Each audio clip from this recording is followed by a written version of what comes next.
Years of age when he locked his fellow students in a room and set them on fire.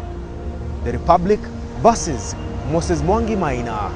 This is Case Files. We had no indication that something like this would happen. I've never even killed, leave alone being born Akira. The 23rd of May 1999 was like any other day for students at Nyeri High School.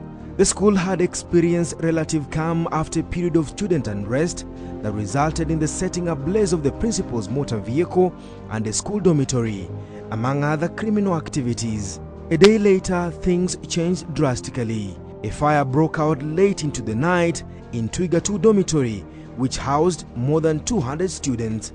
It was later to emerge that the fire was mostly concentrated in one of the cubicles in the dormitory, a room occupied by 4 student leaders, the school prefects Eric Kiarie, Anton Karioki, Paul Musioki, and the school captain Harrison Munge. The rest of the dormitory was not extensively damaged.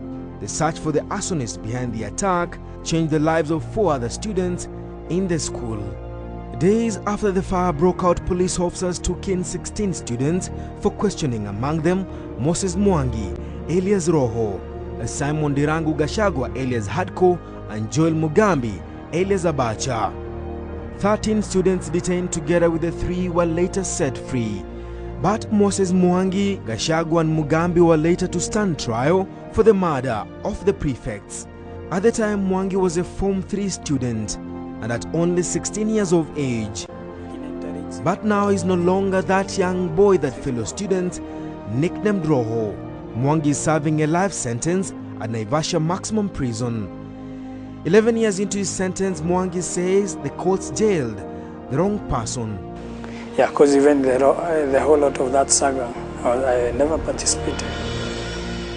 Mwangi's roommates later told the judge that he had told them he planned to burn the school captain a day before the grisly murders. To prove he did it, police put together evidence of how he put in place his tools of destruction. A day before the incident, Mwangi borrowed an alarm clock and a padlock, along with 2 keys from one of his friends in the school. When Mwangi was asked why he needed the 2 items, he promised to explain later. That night, as the rest of the school went to bed, Mwangi and several other students allegedly sneaked out of the school and walked to a petrol station several kilometers away, where he purchased some petrol. Prosecutors later say that he left his cubicle later in the night, armed with a jerrycan of petrol, and headed for Twiga dormitory. There he locked the door of the room that housed the 4 student leaders, splashed petrol into it through a window, and torched the room.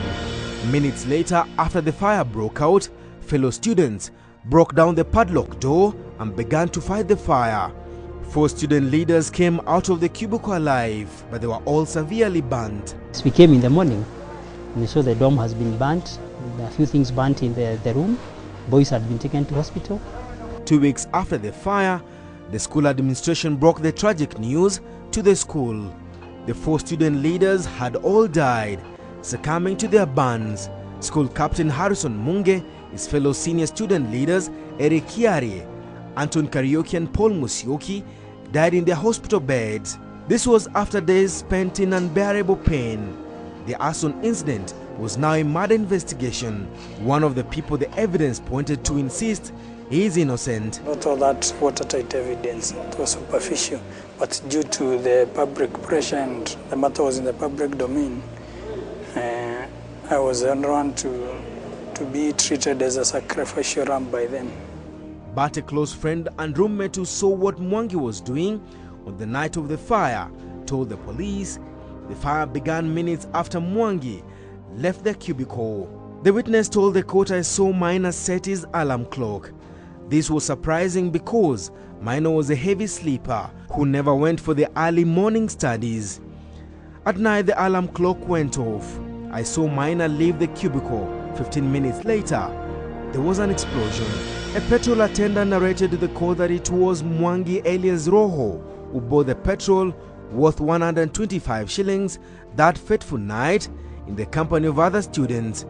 Another student testified against Mwangi, telling the court that he and another student saw him with a white jerrycan. After 8 months in the dock, the trial judge Vitalis Juma ruled Mwangi was as guilty as charged. Before sending him to jail, the judge said the 4 students died a very painful death. The only sentence for murder is death. But even if it was to be passed on you, it will not be painful as the pain you have inflicted on the 4 students and their parents. In mitigation, Moses asked the court to grant him a non-custodial and short sentence. Mwangi begged the court to send him to Kamiti Maximum Prison, which has a facility for youth offenders. The other 2 students that were charged alongside Mwangi were set free. The trial judge said the evidence against the 2 was based on suspicion, but those who knew Moses Mwangi and his accomplices say killing was the last thing they had in mind. Alikuwa rafiki ya kila mtu, rafiki ya walimu, rafiki ya wanafunzi wengine, rafiki ya wafanyikazi. The cubicle where the student died has since been renovated. The school captain and other 3 senior prefects stay there. Of course, for me, I did start a trial and I wanted to get justice. I didn't compel maybe the court through any ways maybe to influence it in any way. Because I was waiting for justice to be done because I knew my concerns was very clear. I was convicted having committed no offense. I was being treated as a sacrificial lamb and had to bear with the reality. But for now, that sounds and remains a distant reality. The school where he schooled still stands, but without Moses Mwangi Minor, alias Robo.